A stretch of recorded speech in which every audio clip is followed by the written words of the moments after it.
The movie begins with a man named Sam who is traveling on a train. His life is a complete mess. Nothing seems to be going right. We learn that he's heading to a remote, desert-like town where he's supposed to start a new job. On the train, he's sitting alone eating his food when a woman and her child sit across from him. Seeing their condition, Sam gives them his food. When the train stops, Sam gets off at a completely empty station. The company had told him that a man named Rick would be there to pick him up. Sam looks around but doesn't see anyone. Eventually, he spots a man sitting inside a small room. Sam tries to talk to him, but the man ignores him.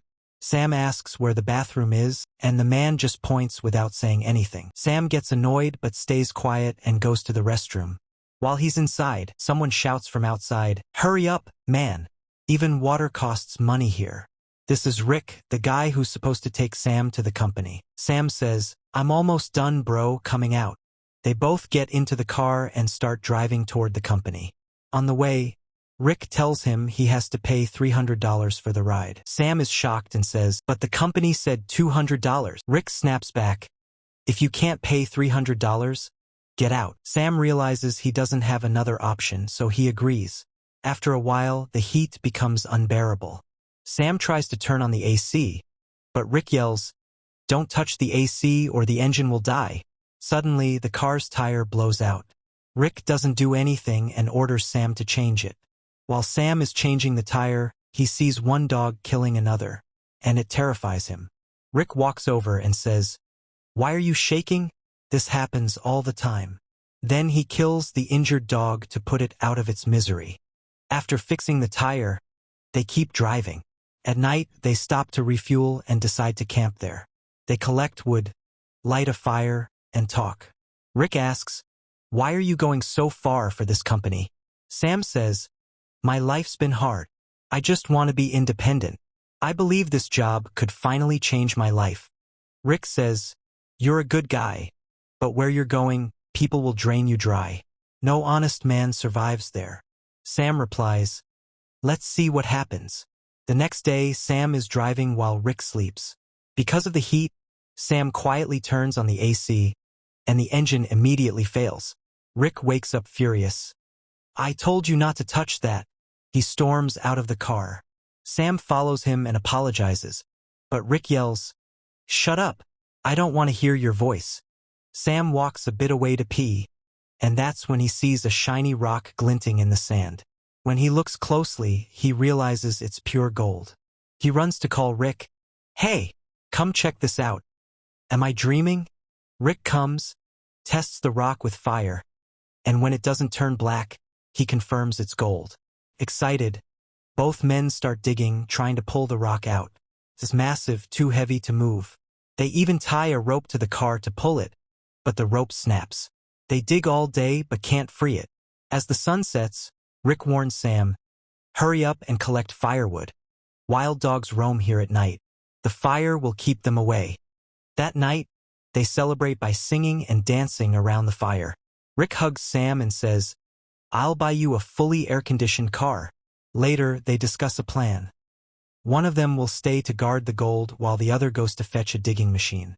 Sam insists Rick should go, saying, "I'll stay and guard it." Rick argues, "No, it's too dangerous. Wild animals, heat. You won't survive." Sam accuses him of being a thief. "How can I trust you not to run off with the gold?" Finally, Rick agrees to go. Before leaving, they split their supplies. Rick gives Sam a satellite phone so they can stay in touch and says, "It might take me 5 days to come back." Sam covers the gold with dirt so no one can see it, sets up a small tent nearby, and waits. As night falls, he lights a fire to keep the wild dogs away and eats a little food. The howling dogs scare him, so he grips his knife tightly and falls asleep in fear. The next morning, he wakes up under the blazing sun, exhausted and sunburned. The satellite phone rings, but by the time he answers, the call has dropped. He stares at the gold and dreams of buying a big house once he sells it. Exploring nearby, he finds a crashed airplane and decides to use parts of it to strengthen his tent near the gold. While resting, he hears noises, as if someone's trying to steal the gold. But when he checks, there's no one there. Then he decides to break off a piece of the gold. He manages to chip off a large chunk and keeps it for himself. Just then, Rick calls. Sam complains, "Man, the sun's killing me." Rick replies, "The engine broke down. I'll be late." Sam begs him to hurry, but Rick says it'll take a few more days. That night, the dog's howls grow louder. Sam stays up all night holding a burning stick to scare them off. The next morning, his skin is blistered from the sun, his water nearly gone. When he tries to kill a snake to eat, he accidentally spills most of his remaining water. He goes back to the crashed plane hoping to find supplies, but instead sees a person approaching. He hides inside the plane. The person calls out to him to come out, and when he finally looks, he sees a woman. She tries to talk to him, asking, "What are you doing here? Why did you choose this place?" Sam stays silent. After a while, he tells her she can stay in the plane and walks away, but she follows him. When she reaches his camp, she sees the gold and confronts him. "So that's your secret. You plan to take it all for yourself." She demands half of it, threatening not to leave otherwise.